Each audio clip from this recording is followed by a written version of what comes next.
নমস্কার বন্ধুরা, ছন্দমাধুরীতে সবাইকে স্বাগত জানিয়ে আজকের আমার ব্লগ শুরু করছি। আমরা লাক্ষাদ্বীপে এসেছি। লাক্ষাদ্বীপের আগাতি থেকে আমরা বাঙ্গারামে যাচ্ছিলাম। বাঙ্গারামের ভিডিওটা আমি তোমাদের সাথে আগেই শেয়ার করেছি।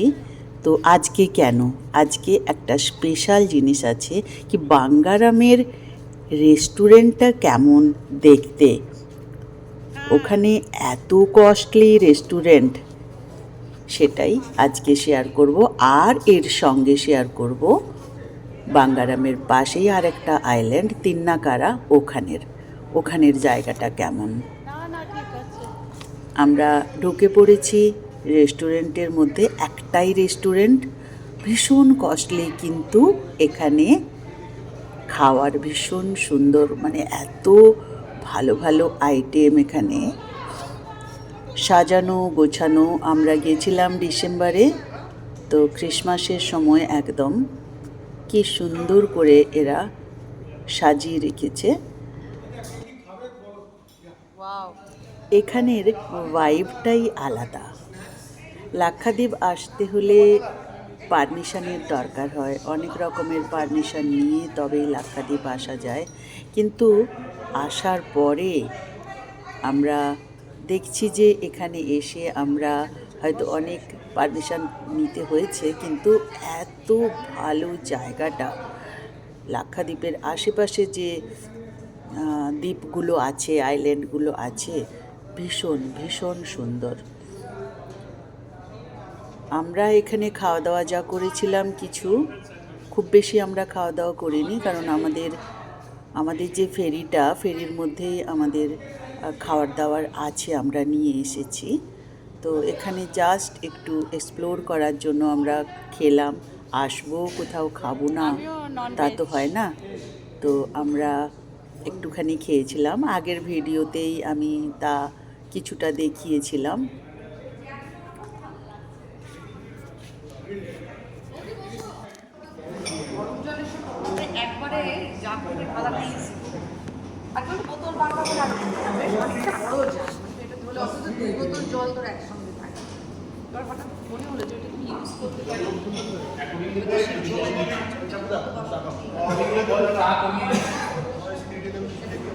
তাকাও এইদিকে সবাই।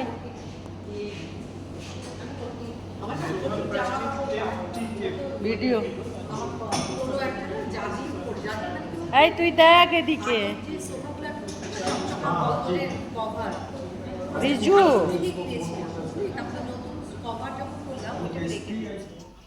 এরপর আমরা যাচ্ছি বাঙ্গারামের পাশে যে আইল্যান্ড তিন্নাকারা আইল্যান্ডের দিকে আমরা চলছি। সমুদ্রের জল না দেখলে কেউ বিশ্বাস করবে না, এত নিট, এত ক্লিন, একদম স্বচ্ছ। নিচটা পুরো দেখা যাচ্ছে কি নিচটার মধ্যে কি আছে। বাঙ্গারাম থেকে বেরিয়ে আমরা স্নরকেলিং করে নিয়েছিলাম একটু আগেই। তারপর আমরা যাচ্ছি তিন্নাকারা আইল্যান্ড। ভীষণ সুন্দর একটি আইল্যান্ড, যেখানে একটি মাত্র ফ্যামিলি থাকে। ওরা নিজেদের মতো সারভাইভ করার মতো সব কিছু নিজেদের মতো করে নিয়েছে। তো আমরা আইল্যান্ডটা শুধু ঘুরে ঘুরে একটু দেখেছি, তারপর আমরা ওখান থেকে আগাতি ফিরে যাব। তো এখন চলছি আমরা বিশাল সমুদ্রের মধ্য দিয়ে তিন্নাকারা আইল্যান্ড। এসে গেছি আমরা তিন্নাকারা আইল্যান্ড। এখানে সব কিছুই আন্ডার কনস্ট্রাকশন। বাঙ্গারামের মতো বানানোর বোধহয় চেষ্টা চলছে। তো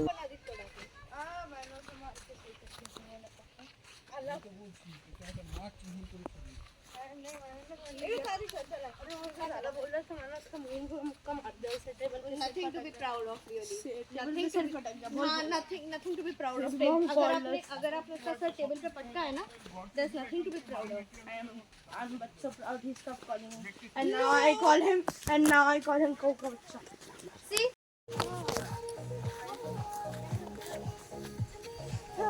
একটি মাত্র যে ফ্যামিলি থাকে ওরা এই যে এখানটাতেই আছে। তো আমরা সব কিছু দেখার পর আবার আমরা ফিরে যাচ্ছি আমাদের ফেরিতে গিয়ে আমরা খাওয়া দাওয়া করব।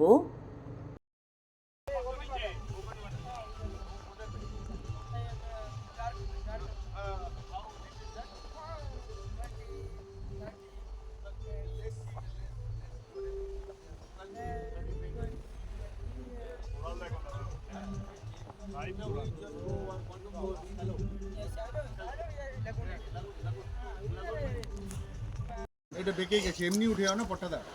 তুই আর দুষ্টুমি করিস না, চুপ কর। দুষ্টু কোকিলের জায়গায় দুষ্টু কোস্ত। ফেরির লোকেরাই আমাদের জন্য চিকেন বিরিয়ানি বানিয়ে রেখেছিল। খিদেও পেয়ে গেছিলো এতক্ষণ ঘোরাঘুরি করার পর। তো চিকেন বিরিয়ানি আমরা খেলাম। তারপর ওরা আমাদের বলেছিল আমাদের ডাব খাওয়াবে। নারকেলের জায়গা, কিন্তু এখানে প্রপার যে ডাবগুলো হয় সেগুলো কিন্তু খুব একটা আমরা ভালো পাইনি। কিন্তু ফেরির যে লোক যারা আমাদেরকে নিয়ে এসছে, আমাদের গাইড যারা বলতে পারে, তো তারা আমাদের জন্য ডাব এই ফেরির মধ্যে রেখেছিল। তো যাওয়ার পরে আমাদের ওই ডাব খাওয়াবে। আমরা এবার খেতে খেতে আমরা এবারে ফিরবো। 2 ঘন্টা লাগবে, খুব বেশি দূর নয় বোধহয়, মনে হচ্ছে 2 ঘন্টাই লেগেছিল। তো এখন আমরা খুব মজা করে খাচ্ছি। ওই দিকটা তিন্নাকারা আইল্যান্ড আর এই দিকটা হচ্ছে বাঙ্গারাম। এবারে আমরা খাওয়া দাওয়ার পর আমরা কোথায় ফিরছি বলেছিল আমাদেরকে ডাব ফিরছি। তো ডাব দিয়েছে, দেখো সবাই, ভেতরে অর্ধেক নারকেল। তো যাই হোক, ডাবটা খেয়ে পেটটা শান্তি হলো। সাথে 3 জন বাচ্চা ছিল, ঝিলমের মেয়ে, অমৃতার ছেলে আর শ্রীলার ছেলে। আমি, শ্রীলা, ঝিলম, অমৃতা, অমলেন্দু, কৌস্তব, রাজস্বী, আমার হাজব্যান্ড দেবাশিস, আমরা এই কজন গেছিলাম। ধন্যবাদ।